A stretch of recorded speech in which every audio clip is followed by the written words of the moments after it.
warahmatullahi wabarakatuh. Salam literasi. Pada kesempatan hari ini, saya akan menyampaikan review sebuah buku yang berjudul Hinomaru. Buku yang berjudul Hinomaru ini ditulis oleh Iis W. Kartadinata, diterbitkan oleh penerbit Situs Seni. Merupakan buku cetakan kedua tahun 2017 dengan jumlah halaman 315. Saya memperoleh buku ini ketika itu saya mengikuti pelatihan menulis.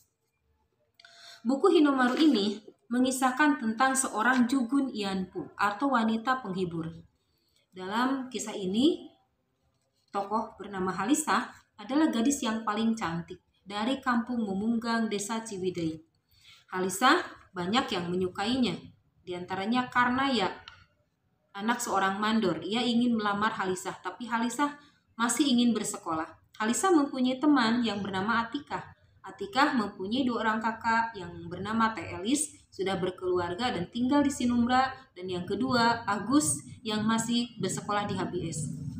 Tahun 1944, pemerintahan Jepang memberikan kesempatan kepada para gadis untuk menjadi juru rawat dan sekolah di Jepang. Mereka dikumpulkan di Kewedanaan Soreang untuk diberangkatkan menuju ke pelabuhan Tanjung Priuk.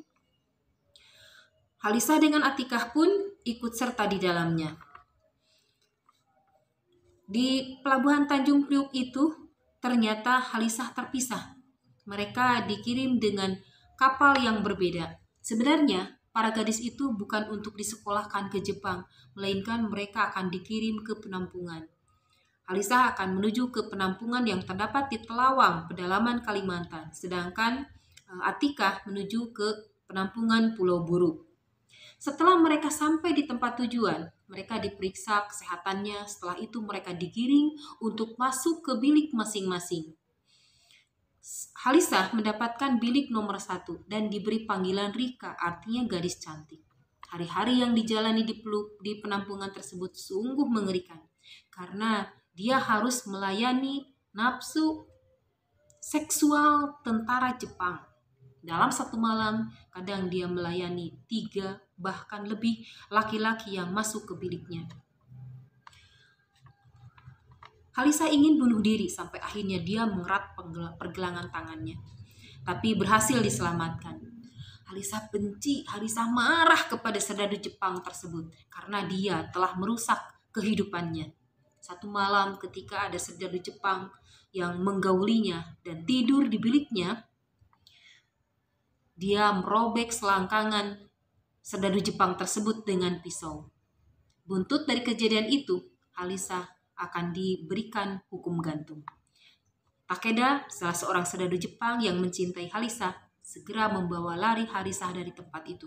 Ia menuju ke Bandung dan menginap di rumahnya Nakumi. Nakumi bekerja sebagai jasa pengetikan. Nakumi mencintai Agus, tapi Agus tidak mencintai Nakumi. Satu-satunya wanita yang dicintai oleh Agus hanyalah Halisa, dan Nakumi tahu hal itu. Kemudian Nakumi menjalankan siasat, dia harus hamil, sehingga Agus bisa menikahinya. Dengan bantuan Takeda, akhirnya siasat itu dilaksanakannya. Hubungan antara Nakumi dengan Halisa tidak harmonis, sehingga akhirnya Halisa tidak betah tinggal bersama Nakumi. Mereka pergi mencari rumah dan tinggal menetap di Riau Stad. Halisa ingin membawa ibunya yang sebatang kara. Kemudian dia pergi ke kampungnya Mumunggang.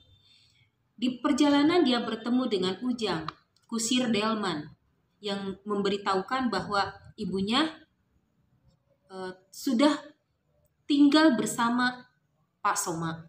Kemudian Halisa pun pergi ke rumah Pak Soma. Dari informasi Pak Soma diketahui bahwa ibunya Solehati sudah meninggal dunia. Halisa sedih tapi tidak bisa berbuat apa-apa. Malam itu Halisa belum bisa pulang ke rumahnya karena Pak Soma tidak ada yang merawat. Teh Elis harus pulang ke Sinumbra. Malam itu menjadi malam yang memberi kenangan antara Halisa dengan Agus karena mereka bisa membukakan isi hatinya. Usia kandungan Nakumi sudah mencapai 2 bulan. Kemudian dia minta bantuan Teh Elis untuk meyakinkan Agus tentang hal kehamilannya itu. Akhirnya Agus bersedia untuk menikahi Nakumi. Hubungan mereka tidak harmonis sampai ketika Nakumi akan melahirkan pun Agus tidak bersedia untuk mendampinginya. Persalinan Nakumi sungguh berat sampai dia mengeluarkan banyak darah dan akhirnya meninggal dunia. Anaknya yang bernama Shijuka dirawat oleh Maecho. Pada suatu hari Agus ingin membawa Shijuka ke kampung halamannya di Mumunga, tetapi Takeda tidak mengizinkannya. Itulah yang membuat Halisa heran, sehingga Halisa mendesak Takeda untuk berterus terang. Dan diketahui bahwa sebenarnya Shijuka adalah anak kandung Takeda dari hubungan gelapnya dengan Nakumi. Halisa sedih, tapi ia juga pasrah karena dia merasa belum bisa membahagiakan suaminya Takeda. Bunyi ketuk pintu dan suara tembakan telah mengagetkan Halisa. Suaminya Takeda terbujur di ruang depan. Laki-laki yang telah menembaknya adalah Agus. Sebelum Agus menyerahkan diri kepada polisi, Agus berpesan agar Halisa merawat Shijuka. Hari berlalu, 3 bulan lamanya dari kejadian itu. Datang Ujang, seorang kusir delman, menemui Halisa, menyampaikan bahwa Pak Soma mengundangnya untuk datang ke rumahnya. Kemudian Halisa pun mendatanginya. Di situ sudah ada Agus yang masih dikawal oleh polisi dan Atikah bersama Sarwo suaminya. Nasib Atikah ternyata sama dengan Halisa. Rupanya pertemuan itu merupakan pertemuan terakhir dengan Pak Soma karena Pak Soma meninggal dunia. Hikmah dari kejadian ini atau dari cerita ini adalah bahwa kalau kita mengambil sebuah keputusan yang besar, maka hendaknya mendengarkan pendapat orang tua. Karena bagaimanapun orang tua sudah banyak berpengalaman. Kemudian kebodohan, ketidaktahuan menjadi pangkal dari semua kesulitan yang kita hadapi. Oleh karena itu, mari kita banyak mencari informasi, banyak mencari tahu, menambah pengetahuan dan pengalaman. Sekian review kali ini. Assalamualaikum warahmatullahi wabarakatuh.